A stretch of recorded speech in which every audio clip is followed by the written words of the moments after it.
మరోసారి మోదీని ప్రధానిని చేయడానికి యావత్ దేశం సిద్ధమైందన్నారు చేవెళ్ల పార్లమెంటు బీజేపీ అభ్యర్థి కొండా విశ్వేశ్వరరెడ్డి.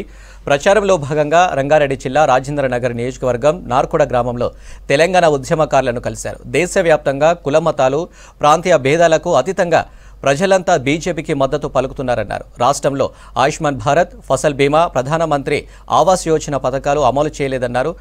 బీజేపీకి మద్దతు ఇచ్చిన తనని భారీ మెజారిటీతో గెలిపించాలన్నారు కొండా విశ్వేశ్వరరెడ్డి.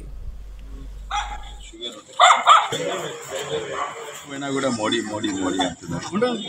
తవ్వలు పోతుంటే ఆపి జాయిన్ అవుతామని కండువాడుతున్నారు.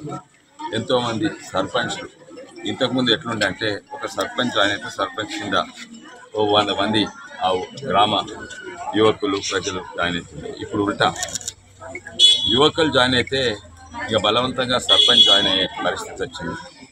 అట్లా ఇప్పటి వరకు దాదాపు 60 సర్పంచ్ జాయిన్ అయ్యారు. ఎంతోమంది కార్పొరేటర్లు జాయిన్ అయ్యారు. నేను మా పాత అనుచరులు ఇల్లు అందిస్తాను. వాళ్ళ ఇంటికి వచ్చే వరకు మొత్తం గ్రామం బయటకెళ్ళి ఈ ఎలక్షన్స్లో వాళ్ళు అవతలకు చెప్పేందుకు ఏం లేదు. అసాధ్యమైన పథకాలు, ₹1,00,000 ఇస్తాం, 2 లక్షల రుణమాఫీ, ఇవన్నీ ఎవరు నమ్ముకోలేరు.